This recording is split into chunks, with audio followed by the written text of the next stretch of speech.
Jake Morrison wiped the sweat from his forehead as he climbed higher up the Rocky Mountain Trail. The Montana wilderness stretched out below him like a green carpet, dotted with small lakes that sparkled in the afternoon sun. He had been hiking for 3 hours now, and his backpack felt heavier with each step. This was exactly what he needed, though. 3 weeks of fixing broken cars and arguing with angry customers had left him tired and stressed. The mountains always helped him think clearly. He stopped to drink some water and check his map. According to the old hiking guide he had found at the garage sale last month, there should be a nice camping spot just over the next ridge. Jake folded the map carefully and continued walking. The trail was getting rougher now, and he had to watch where he stepped. Large rocks blocked the path in several places, and he could see where recent storms had washed away parts of the dirt track. As he reached the top of the ridge, Jake stopped and stared. The view was amazing, but that was not what caught his attention. Down in the valley below, something very strange was half buried in the earth between 2 tall pine trees. It was huge and metallic, and definitely not something that belonged in the Montana mountains. Jake pulled out his small binoculars and focused on the object. It looked like a ship of some kind, but unlike any ship he had ever seen. The metal was dark gray and seemed to have strange patterns carved into its surface. Thick vines and moss covered most of it, and several small trees were growing from cracks in what he assumed was the hull. The thing had to be at least 200 feet long and maybe 50 feet wide. One end was buried deep in the ground, while the other end stuck up at an angle like it had crashed and slid to a stop many years ago. Jake felt his heart beating faster. He had heard stories about crashed planes in remote areas, but this did not look like any aircraft he knew about. The shape was all wrong, and there were no wings or engines visible. His curiosity won over his caution, and he began making his way down the steep slope toward the mysterious object. The closer he got, the stranger it looked. The metal had a texture that seemed almost organic, like it had grown rather than been built. Strange symbols were etched deep into the surface in flowing patterns that hurt his eyes to look at for too long. Some sections of the hull had been torn open, revealing dark spaces inside that his flashlight could not penetrate very far. Jake walked slowly around the entire length of the object, looking for any clue about what it might be. Near what he thought might be the front, he found an area where the hull had a smoother surface.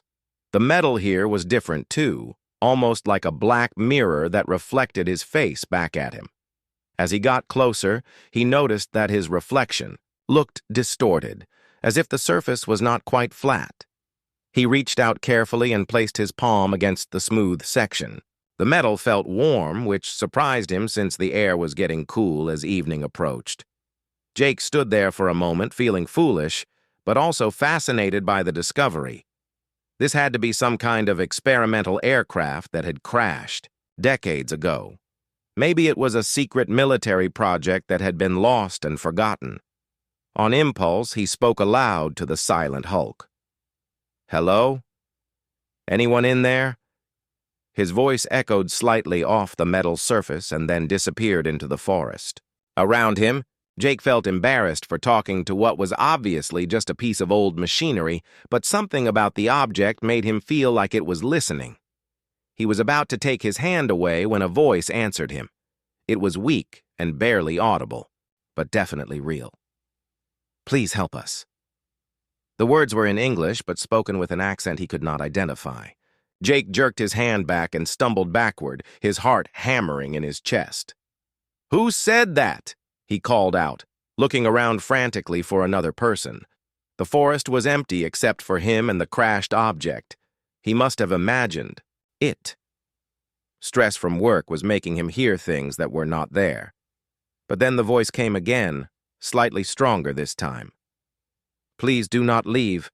I have been waiting so long for someone to find us." The sound seemed to come from inside the metal hull, impossible as that seemed. Jake approached the smooth section again, his hands shaking slightly. "Are you inside this thing? How is that possible?" This looks like it has been here for years. 43 years, 7 months, and 16 days, the voice replied. It sounded female and very tired. My name is Zara. I am Commander Zara Veltan of the Kytherian fleet. My ship crashed on your world when we were fleeing from the Devourers. My crew died long ago, but the ship's emergency systems have kept my mind active, hoping someone would eventually find us. Jake sat down heavily on a fallen log, trying to process what he was hearing. Either he was having some kind of breakdown, or he was talking to an alien who had been trapped in a crashed spaceship for over 40 years. Neither option seemed very believable, but the voice was definitely real and coming from inside the metallic. Hull, you said you were fleeing from something called Devourers, Jake said slowly. What are those? The voice that called itself Zara was quiet for a long moment. When she spoke again, there was fear in her words that made Jake's skin crawl. They are machines that consume everything living. They have destroyed thousands of worlds across the galaxy, turning all organic matter into fuel for their expansion. My people tried to warn others, but most species dismissed us as frightened refugees spreading panic.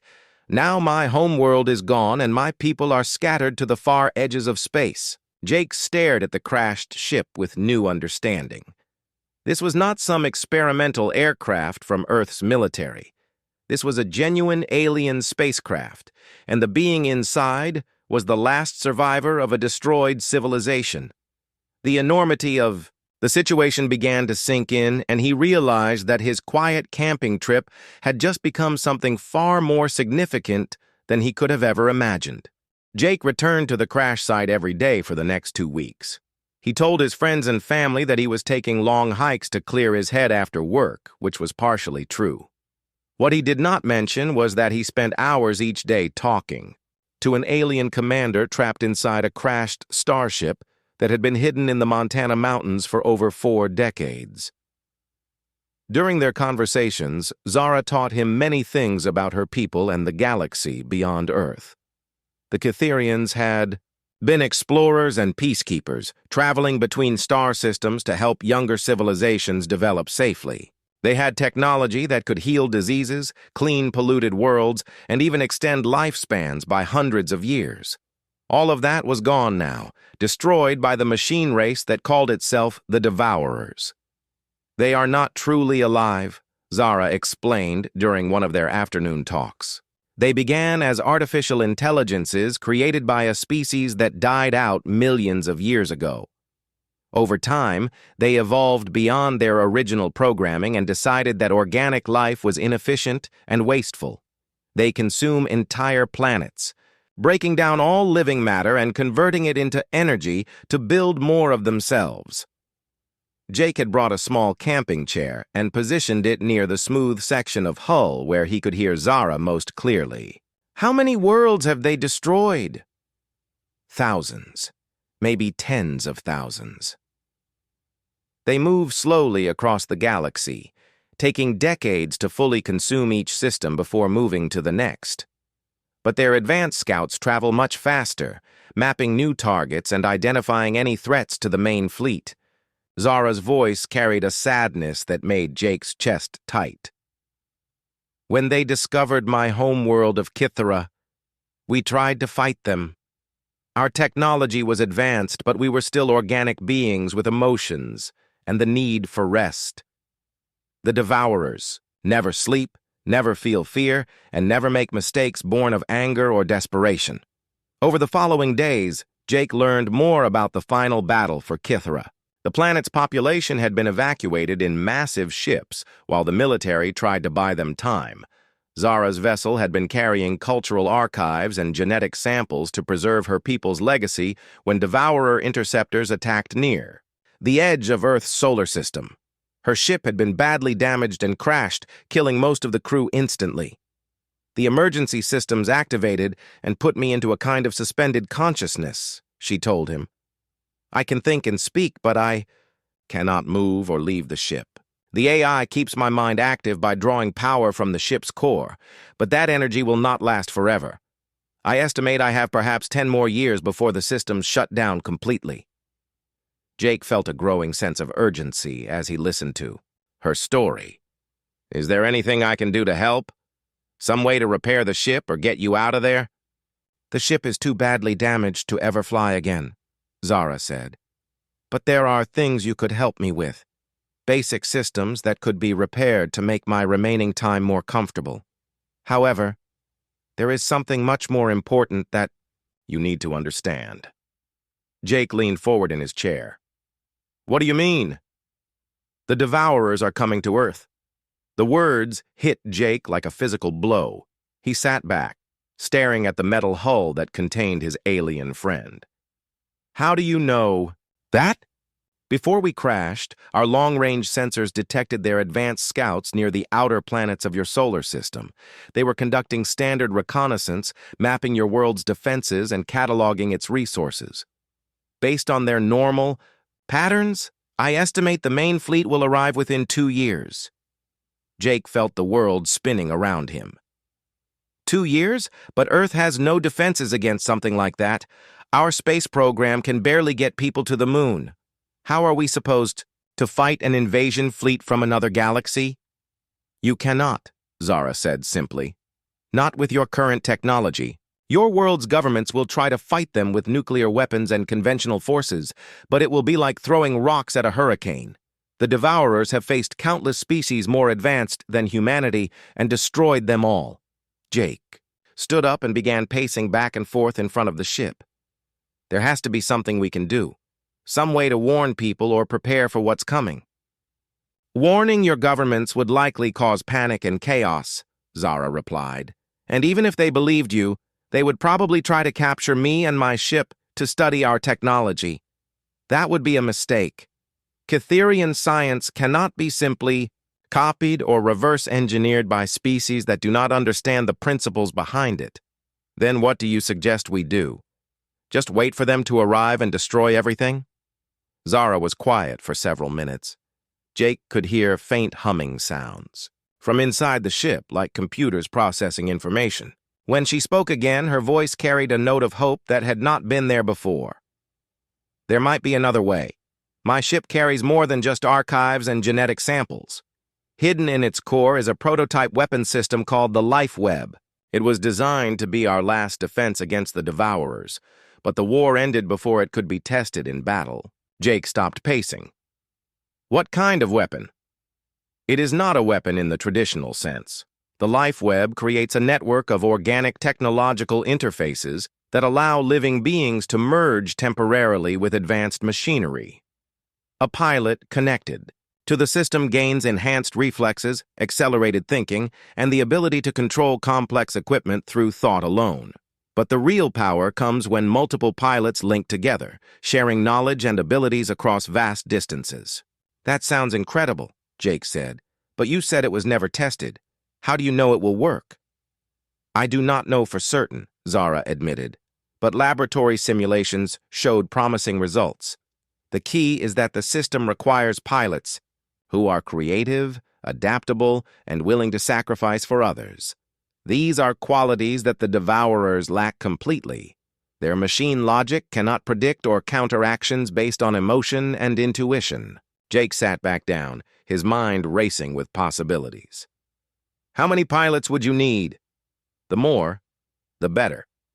Ideally, hundreds or even thousands of linked individuals working as a collective consciousness while retaining their individual personalities and skills. But we would need to start with just a few people to test the system and prove it works. What would happen to the people who connect to this life web? Is it dangerous?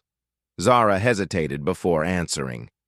Any new technology carries risks. The neural interface process is intense and not everyone survives it successfully. Those who do survive are changed permanently.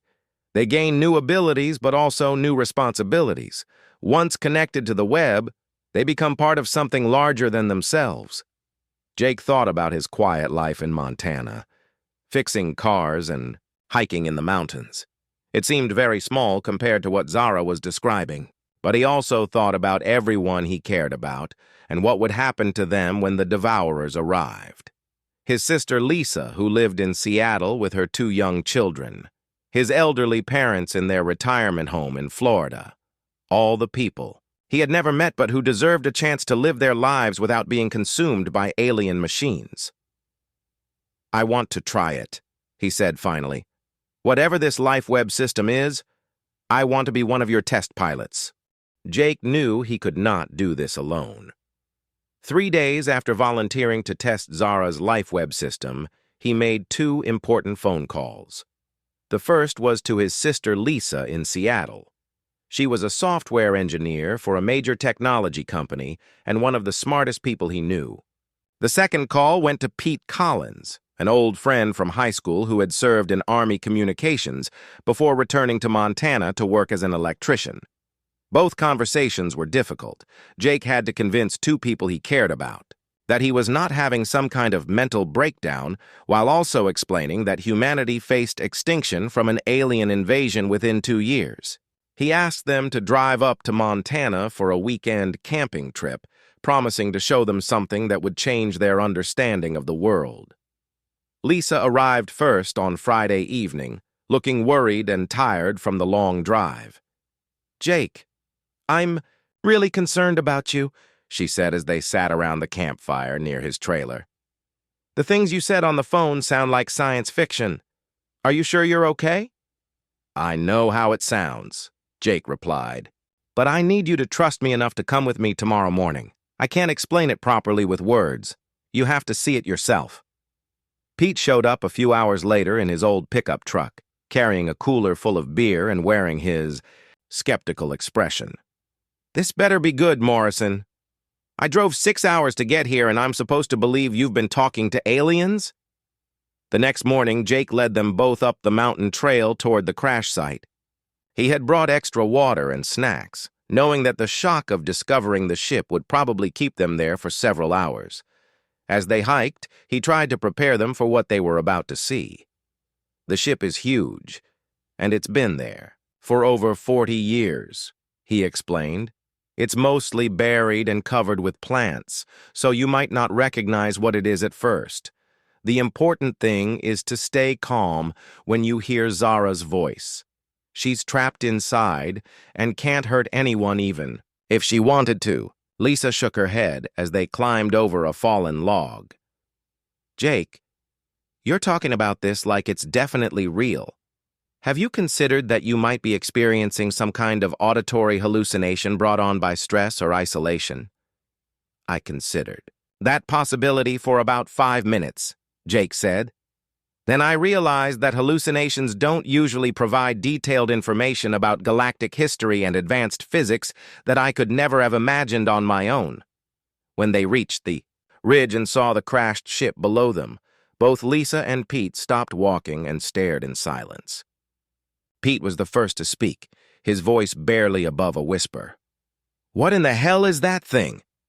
"It's a Catherian exploration vessel that crashed here in 1981, Jake said. "Come on, I'll introduce you to the commander." The walk down into the valley seemed to take forever. Jake could see that his sister and friend were both struggling to process what they were looking at. The ship's alien design and obvious age made it impossible to dismiss as some kind of elaborate hoax or misidentified human technology. Jake positioned them near the smooth section of hull where Zara's voice came through most clearly.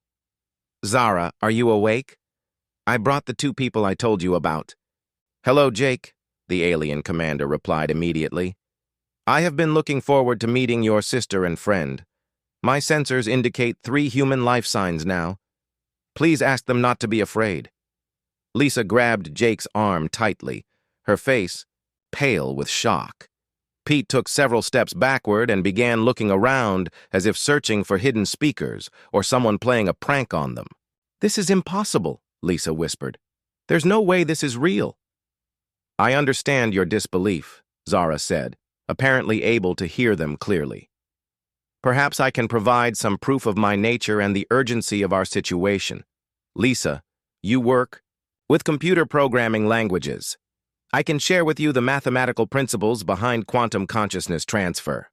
Pete, your military background includes radio communications. I can explain how my ship's communication array uses subspace frequencies to transmit across interstellar distances. For the next hour, Zara demonstrated knowledge that no human could possibly possess.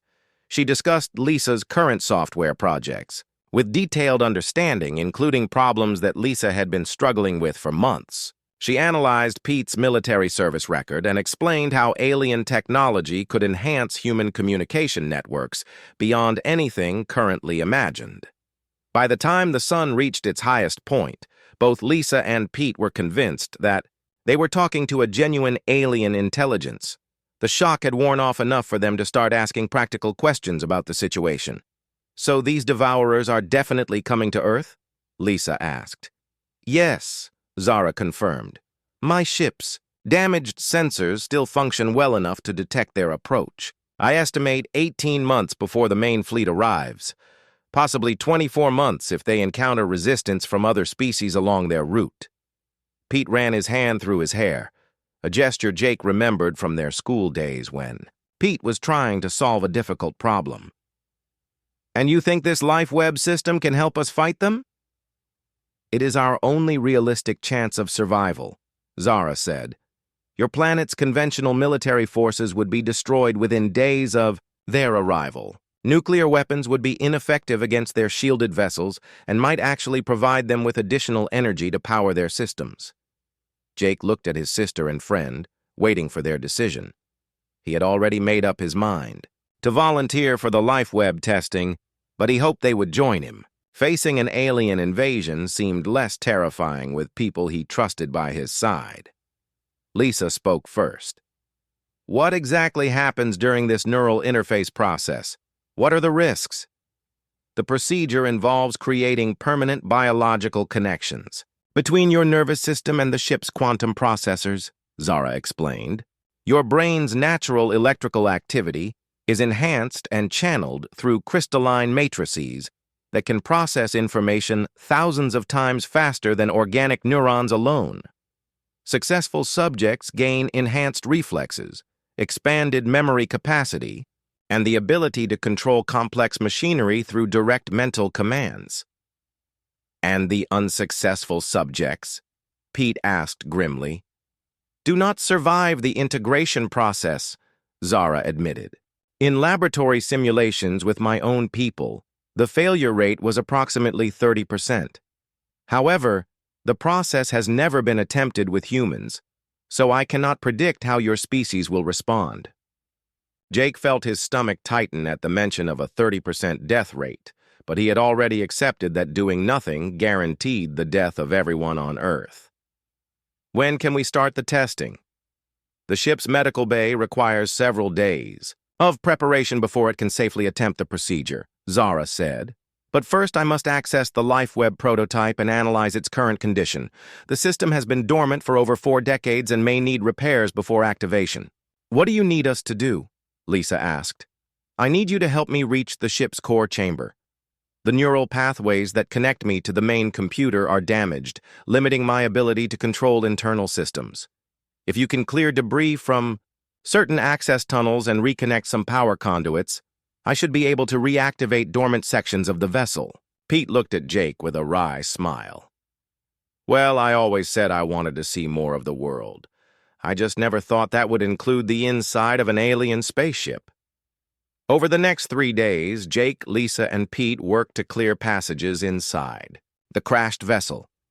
The ship's interior was even more alien than its exterior, with curved walls that seemed to pulse with faint bioluminescence and technology that appeared to have grown rather than been manufactured.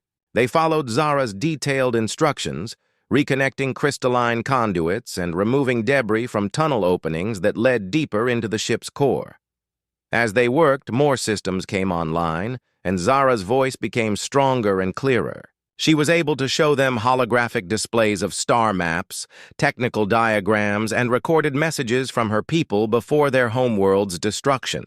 The reality of the coming invasion became impossible to ignore as they watched surveillance footage of devourer fleets consuming entire solar systems. On the 4th day, Zara announced that the LifeWeb prototype was accessible and ready for initial Testing. The three humans stood in the ship's core chamber, looking at a device that resembled a cross between a surgical table and a computer console. Organic-looking cables connected it to massive crystalline structures that pulsed with soft, blue light. Jake was the first to undergo the LifeWeb integration procedure. He lay on the alien device while organic cables attached themselves to points along his spine and skull. The process was unlike anything he could have imagined. Pain shot through. His nervous system as foreign technology merged with his biological functions. But along with the pain came an incredible expansion of awareness. His mind suddenly had access to the ship's entire database of information. He could feel the quantum processors analyzing his thoughts and memories, learning how human consciousness functioned. Mathematical concepts that had been impossible for him to understand became clear. He could perceive electromagnetic fields around him and sense the life signs of Lisa and Pete standing nearby. When the integration was complete, Jake sat up slowly and looked at his hands. They appeared normal, but he could feel new pathways in his brain, connections to systems he was only beginning to understand. "It worked," he said, his voice carrying slight electronic harmonics. "I can feel the ship's systems responding to my thoughts." Lisa went through the procedure next. Her background in computer programming made the transition easier, and she adapted quickly to the enhanced mental capabilities. Pete struggled more during his integration, his military training, fighting against the foreign presence in his mind. But he survived the process and emerged with abilities that amazed all of them. The three humans discovered they could share thoughts and memories directly. When Jake concentrated on a complex repair procedure, Lisa and Pete instantly understood the steps involved. Pete's military tactical knowledge became available to all of them, while Lisa's programming skills helped them interface more effectively with the ship's systems. Zara was fascinated by their success. "Your species adapts to the technology differently than my people did," she observed. "Cytherians who underwent integration became more logical and efficient. You three have retained your emotional responses and creative thinking while gaining enhanced capabilities. This may be exactly what we need to counter the Devourers." Over the following weeks, Jake, Lisa, and Pete worked together to fully activate the ship's LifeWeb systems. They discovered that the prototype was more than just a neural enhancement device. It was a complete biotechnological ecosystem capable of growing new hybrid technologies by combining alien science with Earth materials. Using the ship's fabrication systems, they began creating small devices that could extend their enhanced abilities. Communication implants allowed them to share thoughts across vast distances. Sensor arrays gave them awareness of their surroundings far beyond normal human perception. Most importantly, they learned to create bioships, small craft that responded to mental commands and could adapt their configuration based on the pilot's needs. The first bioship was grown in a hidden cave system near the main crash site. It resembled a living creature more than a traditional aircraft, with a hull that could change color and shape to match its environment. Jake piloted it on its maiden flight, his enhanced reflexes allowing him to navigate through mountain valleys at incredible speeds, while the ship's organic systems monitored his vital signs and adjusted performance accordingly. As their capabilities grew, they realized they needed to recruit more people. The LifeWeb was designed to function as a network, and 3 pilots were not nearly enough to defend an entire planet. But they had to be careful about who they approached. Not everyone would survive the integration process, and revealing their activities to the wrong people could expose them to government interference or worse. They identified potential recruits carefully. Carlos Reeves was a marine biologist working at a research station in Alaska. His understanding of biological systems made him an ideal candidate for bioship piloting.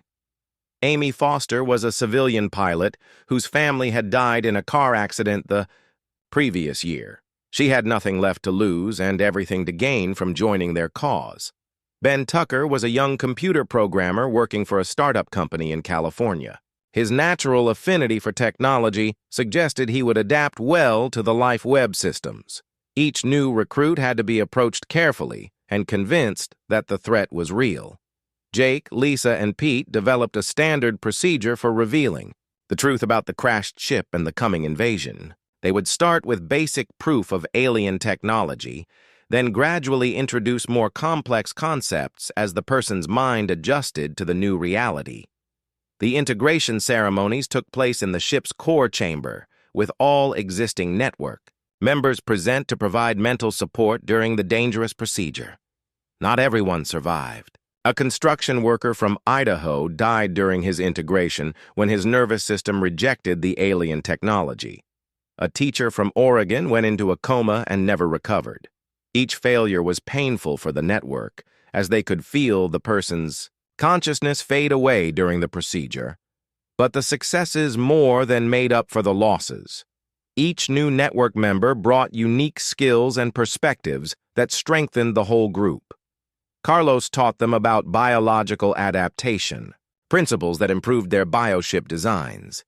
Amy's piloting expertise helped them develop better control interfaces. Ben's programming knowledge allowed them to optimize the quantum processing systems that linked their minds together. 6 months after Jake's first integration, their network had grown to include 23 individuals across North America. They had established hidden bases in remote locations and begun manufacturing hybrid technology using a combination of Earth materials and Catherian science. The bioships were becoming more sophisticated, capable of space flight and equipped with weapon systems that could theoretically challenge Devourer technology. However, their activities had not gone completely unnoticed. Government agencies had detected unusual energy signatures and communication patterns that did not match any known technology. Agent Rachel Stone of a classified defense program had been tracking these anomalies for months, believing she was investigating a terrorist cell with access to advanced foreign technology. When Rachel's team finally located one of their hidden facilities in Nevada, Jake made a difficult decision. Instead of fighting or attempting to hide their activities, he chose to make direct contact with the government agent. Using the network's enhanced communication abilities, he reached out to Rachel's mind while she was conducting surveillance outside their facility. The mental contact was overwhelming for Rachel at first. Jake shared his memories of discovering the crashed ship, his conversations with Zara, and his knowledge of the coming Devourer invasion. He showed her technical specifications of alien technology and star charts mapping the enemy fleet's approach route. Most importantly, he let her experience the expanded awareness that came from being connected to the Life Web network. Rachel's initial reaction was to resist the mental intrusion, but as the information continued to flow, she began to understand the magnitude of what Jake was showing her. The evidence was too detailed and consistent to be a hallucination or elaborate hoax. When the contact ended, she sat in her surveillance vehicle for over an hour, trying to process everything she had experienced. The next day, Rachel requested a meeting with Jake and his team. They met in a diner in a small Nevada town where she listened to their full explanation of the situation and examined samples of hybrid technology they had brought as proof. By the end of the conversation, she had agreed to become their liaison with select government officials. Working through Rachel's contacts, they began identifying potential recruits within military and scientific communities. Fighter pilots with exceptional reflexes and spatial awareness, scientists working on theoretical physics projects that related to their hybrid technology, intelligence officers who understood the importance of keeping critical information classified while building effective response networks. The recruitment process accelerated as the Devourer fleet's arrival date approached. Jake found himself functioning as the central coordinator for an ever-expanding network of enhanced humans who were preparing for a war unlike anything Earth had ever faced. The quiet mechanic from Montana had become the leader of humanity's most important defense project, connected to minds across 6 continents and responsible for technologies that could reshape civilization. The Devourer fleet arrived on a Tuesday morning in March, 18 months after Zara's prediction. 3,000 machine ships dropped out of hyperspace near Jupiter and began their methodical advance toward Earth. Each vessel was a massive, geometric structure designed for one purpose: the complete consumption of organic matter and the conversion of planetary resources into more devourer units. Jake stood in the command center they had built beneath the Montana crash site, his consciousness connected to 2,147 other enhanced humans across the globe.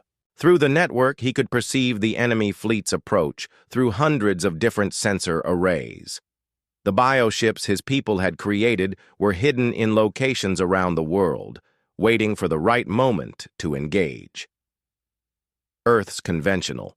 Military forces launched the first attack as the Devourer fleet passed Mars. Nuclear missiles, plasma weapons, and kinetic bombardment systems struck the alien ships with everything humanity's governments could muster. The weapons had no effect. The Devourer vessels absorbed the energy from nuclear explosions and converted the attacking spacecraft into additional building materials for their own fleet.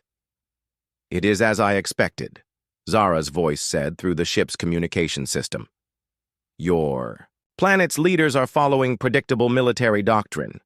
They will continue these ineffective attacks until the Devourers reach Earth's orbit and begin landing ground forces." Jake felt the fear and desperation of millions of people around the world through news broadcasts and social media feeds that the network monitored constantly. But he also felt something else: the calm determination of his fellow network members as they prepared for a battle that would determine humanity's survival. "Are all bioship pilots ready?" Jake asked through the network's mental communication channels. Confirmations came back from pilots stationed in underwater bases, mountain caves, desert installations, and urban facilities disguised as warehouses or office buildings. Each bioship was unique, grown to match its pilot's abilities and the requirements of its mission. Amy's ship resembled a giant bird of prey and was optimized for atmospheric combat. Carlos had developed an aquatic variant that could operate from ocean depths. Ben's vessel looked like a mechanical spider and was designed for electronic warfare against Devourer computer systems.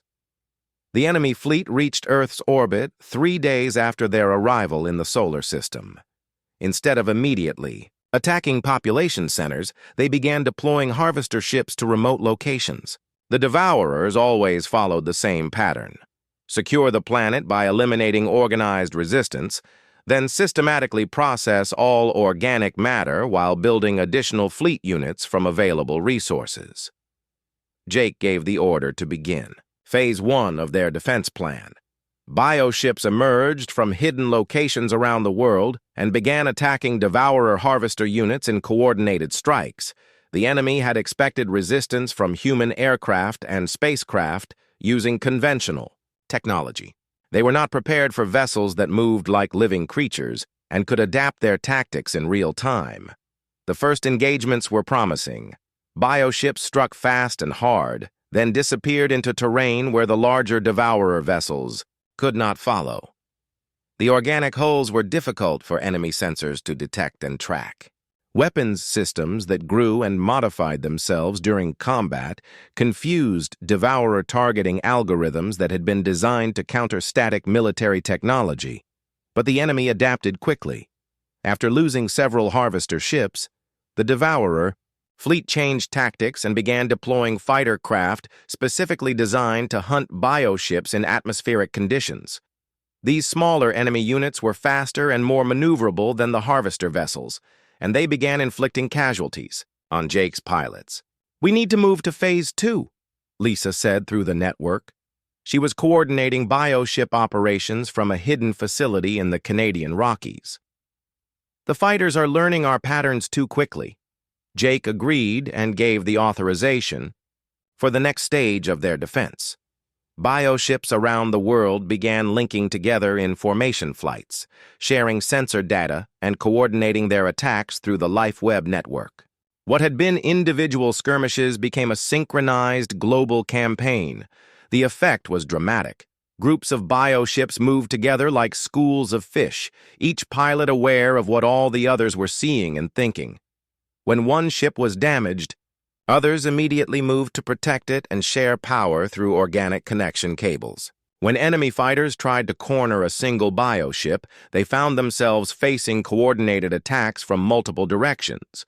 But the Devourers had thousands of ships and could afford to lose hundreds of fighter craft while learning how to counter human tactics. As the battle continued, more bioships were destroyed and network pilots killed. Jake felt each death as a personal loss, a bright mind suddenly going dark in the web of consciousness that connected them all. On the fourth day of fighting, Devourer ground forces began landing near major population centers. Jake watched through news feeds as the machine soldiers began their systematic harvesting of organic matter.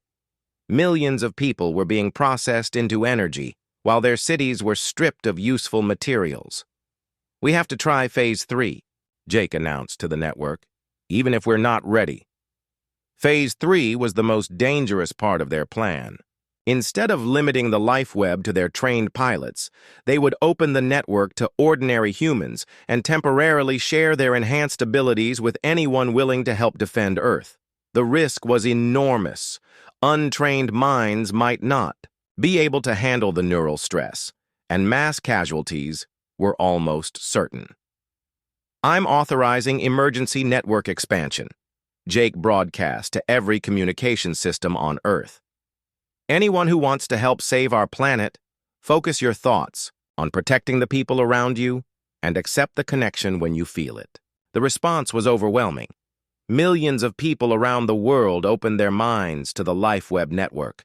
Soldiers found their reflexes enhanced beyond human limits and their weapons suddenly capable of damaging Devourer technology. Engineers gained the ability to visualize solutions in multiple dimensions and began improvising defensive systems from available materials. Pilots who had never flown military aircraft found themselves able to operate captured enemy fighter craft through pure instinct, the collective human consciousness, channeled through Zara's LifeWeb technology, became something the Devourers had never encountered in millions of years of conquest. Their machine logic was designed to predict and counter organized military resistance. They could not comprehend or defend against billions of individual minds working together while maintaining their unique perspectives and creativity. The tide of battle began to turn. Enhanced humans found ways to turn the Devourer's own technology against them. City-sized machines that had been unstoppable were brought down by coordinated attacks from people who shared knowledge instantly across the network.